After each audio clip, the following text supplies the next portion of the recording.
Yes, people, we are back in the building once again. United state of mind continuing to roll on. United have had a good week. Beat Southampton 3-0 after the international break. Good performance, in my opinion. Some people may disagree, but at least it gives them a platform to now let's kick on with the season after the kind of start that was very difficult to stomach for a lot of supporters. But we're not here to talk about the team's performance. As I said, I'm kind of steering away from all sorts of match reactions. I just want to bring some specific topics on a weekly basis for all of you guys out there so that we can kind of discuss these things in a bit more detail. So there's one player I want to specifically focus on for this video, and that is Amad Diallo. Now, the reason why is because obviously he started the season in the first 11, except for the game against Liverpool. We don't understand the reason behind that, but it is what it is. And a specific stat came out after the game against Southampton where it said that Amad Diallo is the first Manchester United player to create 6+ chances and have 100% shot accuracy in a game in over a decade. I think the last player to do that was Anthony Martial, and it just made me think. I was like, how the hell have we gotten here? That like players, the amount of creative players we have had in our squad over the last decade, none of them have been able to, even hit the heights of that kind of statistic. So that's the reason why I decided that I was like, Amad Diallo video has to come out. We're going to talk about his redemption story. We're going to talk about his start at the club, some of the setbacks that he suffered whilst he's been at the club, the loans that he went on, and how that may have aided his development, and basically where he is right now, where he's kind of on the road to potentially being one of the stars of this team. But yeah, before we do that, people, make sure you hit that like button, subscribe button as well if you're new, hit the notification bell and all of that good stuff right there. And let's get into it, man. So we obviously right now he's he's the first choice right winger for the team. Now it's interesting that like we had a lot of rumors in the summer where United were potentially, or probably before the summer, where United were potentially looking to buy a player on that right hand side, and obviously it was going to be dependent on outgoings and things of that nature. And I think this is where I feel like the Ineos kind of set up has stepped in and said, he's a talented player. We've already invested a lot of money in him. Let's try him out here. And this is probably the conversations that have been had prior to the season started, like when Ineos probably came in and were doing their evaluations on everything, right? And then you look at, where it really started for Amad, and that was really at the back end of last season. But we'll get into that. But let's talk about his start. So obviously he signs for the club at 18 years old from Atalanta in January 2021, but the deal was agreed in October 2020. The fee was £90 million plus some add-ons. And when you look at that kind of like that fee, it's a low fee and it's a low risk signing. You're signing a young player. You're trying to see whether that investment that you do make in them will potentially give you a larger amount of potential over the future. And obviously he was one for the future. There was no indication that he was going to come in straight away and be a first team player. And it obviously kind of just points to the fact that the scouts of the club have been doing their job over the last 12 years post Fergie, for example, but we just never been good at facilitating the moves for these kind of players, for the majority of the players that we've scouted. But this was one that kind of slipped through, and he's come to the club. At the time, he'd only played 4 times for Atalanta's first team. And then obviously there was some comparisons from one of his teammates, Papu Gomez, about how he plays or his style of play, kind of comparing it to Messi in terms of dribbling and things of that nature. And this is where a lot of those comparisons and where a lot of United fans are looking at his potential and seeing the way he does things, and maybe in a similar way to Lionel Messi in terms of dribbling. They want to see a lot more of that. They want to see players that excite them, right? But when I look at the composition of the squad at the time, when he's coming in, even though I said he's one for the future, and especially when the club have signed him, he looks like he's one for the future. You look at the composition of the squad, especially in the attacking areas at that particular point in time when he signs, you've got Rashford, Greenwood, Dan James, Pelistri, Elanga, Shoretire, and then you could say Lingard potentially could play on the right-hand side. He was more of a central type of player. Mata as well, often deployed on the right-hand side, but is also someone that could play in the 10. and then Martial, who can play across the front line if required. So there was a lot of competition for places, and you kind of look at that and you're like, the squad was quite bloated at that particular point in time. We've signed another young player, despite the fact that we have all of those players, apart from probably Lingard at the time, were young players, like, you know what I'm saying, waiting for their opportunity. And it was pretty difficult for all of them to get in and have game time. So, you know, and this is kind of around the time Ollie's there. So he has a complete direction of where he wants to go. He has, you know, targets that he has to hit, and it's very difficult to hit those targets whilst also trying to bring through and develop young players. It's a very difficult balance. A lot of clubs struggle to do it. So, you know, that was pretty interesting. But I'm sure Amad looked at that and thought, I have the ability, I should be able to get my chance, and it just never materialized for various reasons. He makes his debut in the Europa League against Real Sociedad, I think in the round of 32, and then he scores his first goal for the club against AC Milan in Europa League. I think that's the round of 16 in that particular season. So, you know, he made a good start in terms of, you know, moving from one country to another and trying to adapt, and he somehow found his way into some first team action across that first half of that season, or that last half of that season that he's joined. But all in all, it probably didn't give enough of an impression for him to basically be one of the front runners for one of the starting positions in those attacking areas. It was always going to be one of Martial, Rashford, Greenwood at the time, Dan James, who was somebody that the club had signed and also paid some money for, but Ollie was very much, you know, adamant on bringing him in from what the kind of reports were saying. You know, and then obviously you got like the likes of Mata, who can be deployed because he's experienced, and Lingard as well. So there were way more experienced players that would have been more trusted than him at that particular point in time. So I can understand why they decided to, those players were picked over him at times, right? But obviously that doesn't kind of like, you know, bring down his kind of ability, or puts down his ability. His ability is kind of undeniable, but you know, it is what it is. Now let's move on to the setbacks, right? So he has the failed loan spell, or failed loan attempt from Feyenoord. So this was, he had a thigh injury in 2021, in August 2021 of training. So before the deadline in August 2021, Feyenoord were looking to bring him in on loan. That would have been an opportunity for him to gain some playing time and to have some personal development from his skill set wise, right? But that opportunity was lost due to that thigh injury he takes in training. And so you look at that and you're saying to yourself, that's his first opportunity at getting senior men's football, albeit in a lesser league where the quality might not be as good as the Premier League. But the fact that you'll be able to take on the opportunity of playing week in, week out, and seeing what being a first team footballer, first 11 footballer even at that looks like, right? So you lose that opportunity, and then obviously you're trying to work your way back into that. And once again, the composition of the squad will change. There'll be certain players that have come in, certain players that would have left, and you're seeing yourself falling down the pecking order. And that's unfortunate for him at that particular point in time. Another setback that I think a lot of people tend to really forget what happened in terms of this last season, right? So he had a knee injury that he suffered from in a preseason game.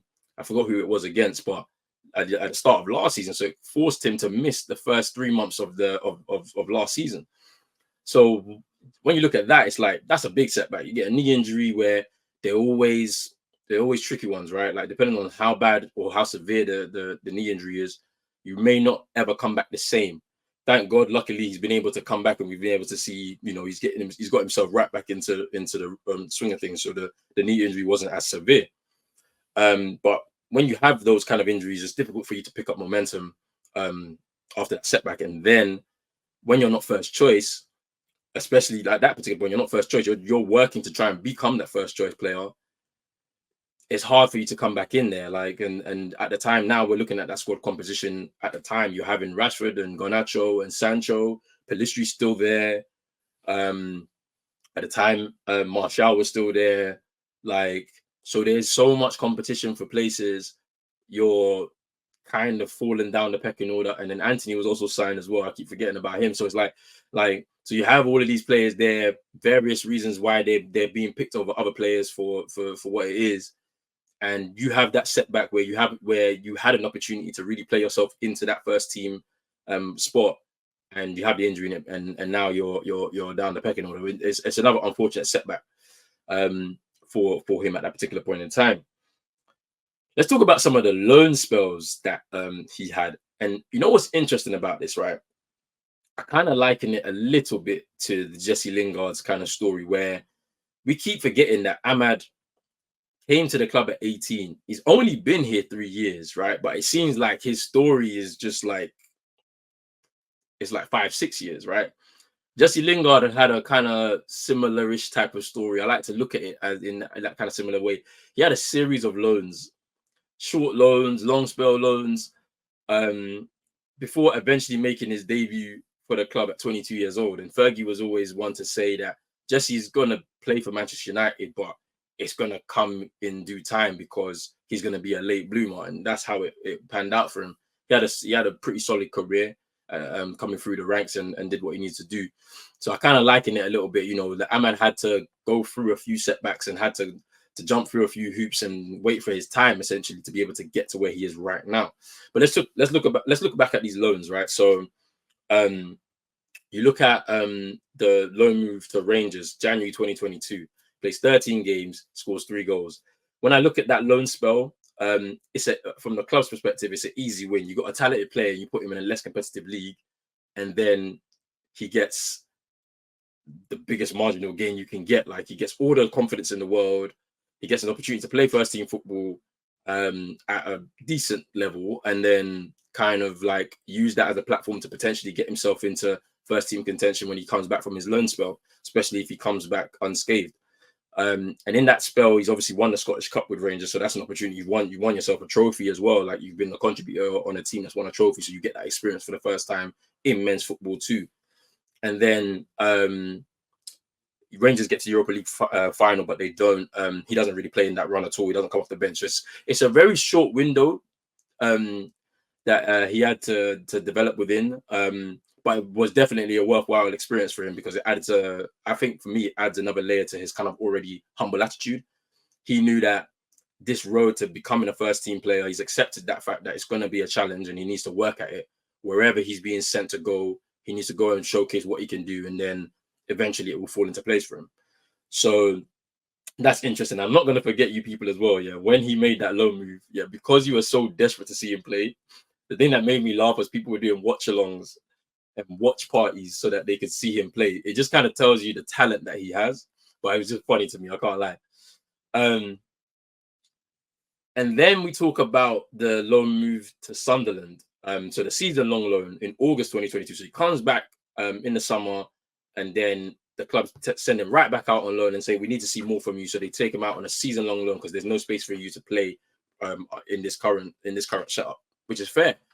And in that spell at Sunderland, obviously he plays 42 games, including the championship playoffs. He scores 14 goals and has 4 assists across the season. And there you can see there's a lot more experience that he's gained in a much more competitive league, way more competitive than the Scottish Premier League.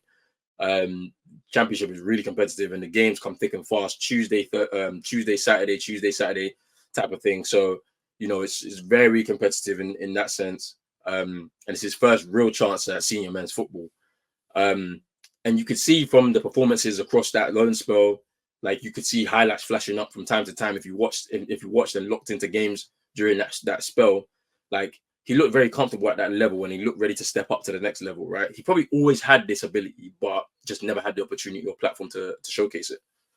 And I think for me, when we're looking at that, like sometimes looking at composition of squads, you're looking at it and you're saying, because even up until probably this later spell in his career at Manchester United, just up to this point, right? The club were probably still like trying to figure out what they wanted to do. This is why I was talking about earlier that the rumors were coming out saying they wanted to buy a right-wing player because they weren't sure of whoever they had within their current setup was going to be able to take the club forward. So they probably looked at that loan spell and said, this is interesting. Like, he's been able to put in this type of performance. It's a really solid season, blah, blah, blah. maybe we can gain something out of that. And if it's not within our current setup, we can make a lot of money out of him. And that's what I'm saying. You've seen United, take a lot of young players. They've gone out on loan, or they've just been part of a setup for some reason, and then they go out, and especially this summer, some moves have been facilitated where they've gone out the club, gone for some sort of money, and then they've got the kind of like the buyback clauses or the sell-on fees. So maybe the club are looking at that after that loan spell, to be able to be in that position. And then obviously he comes into last season, and as I said, he misses the start of the season due to the knee injury, and so that slows down his momentum. But stars aligned, because now the squad is becoming short. The issues with Sancho, he goes out on loan. Anthony's loss of form, Rashford's loss of form, and then now it's Garnacho stepping up. Pelistri not really hitting the heights that maybe was expected of him, and so Amad gets his chance. And the road to him becoming the star started at the point when he comes off the bench in the 85th minute, I believe, against Liverpool in the FA Cup game, and then him scoring scoring the winner in the last minute of extra time. Like that performance is a cameo at that, right? He was on the pitch for 35 minutes, maybe a little bit more than that, 40 minutes maybe. That cameo that he was able to come on and perform within has probably solidified his time at Manchester United, his place at Manchester United for the foreseeable future. It's looking likely that he's going to be the potential answer to this right wing spot for a long time. And now, you're looking at it and you're saying to yourself, all you need to do is just make sure you keep your place, and that's staying injury free, which I think if he's lucky, he should be able to, and then just continue to perform in the way he has been. Because you're looking at him in that Southampton game, for example, talking about the chance creation. Every time he has the ball, it's kind of like that thing when back in the day at Old Trafford, whenever there was an exciting player on the wide areas, the whole crowd would get up anticipating something that's going to happen. That's the kind of effect he has, because you can see the quality that he possesses just when he has the ball at his feet, and he's trying to make something happen. So it's pretty interesting from that perspective. I mean, one thing you kind of have to make sure that you know about Amad is that he's been patient. Like, it's not an easy road to, navigate professional football when you're a young player, especially at the kind of club that we're talking about in Manchester United, where there's been a lot of mismanagement of young players, some good management of young players, but some mismanagement of young players. We have to keep it balanced in that perspective. You've come here, it's a new country, place to adapt, and then obviously squad composition is changing constantly. So you're having to always fight for your place, which is good in a sense, but also at the same time affects the continuity and also may affect your development as well whilst you're within that. But he's been patient. He's worked hard, right? And like I said before, his talent is undeniable. Like, when you watch him, you can see what he possesses. It's just, can it be sustained over a period of time across the season? We've seen one glimpse of it at Sunderland.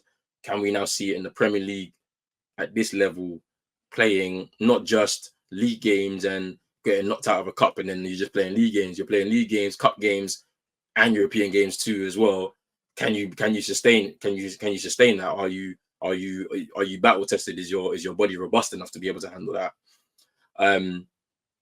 But the thing about it is, the key thing is that in football, it's always about timing, right? The time for him is now, 3 years on from his initial move, where some people may not agree with that and felt that he should have been integrated a lot sooner. He should have been part of the first team a lot sooner. But that's not our choices to make. Like, we have to just watch and see how things play out. So I mean, just a little quick overview of his road to redemption. I feel like he's on his way to becoming that solidified first team player, right winger for the foreseeable future, at least. Like, but people need to understand that this is literally his first opportunity. Like, he hasn't really had one since, right? So we just got to be patient with him, because he's been so patient to get to this point. You know what I'm saying? So yeah, I just wanted to just drop this video real quick for you people. Let me know in the comments how you think Amad is going to go. What's his ceiling?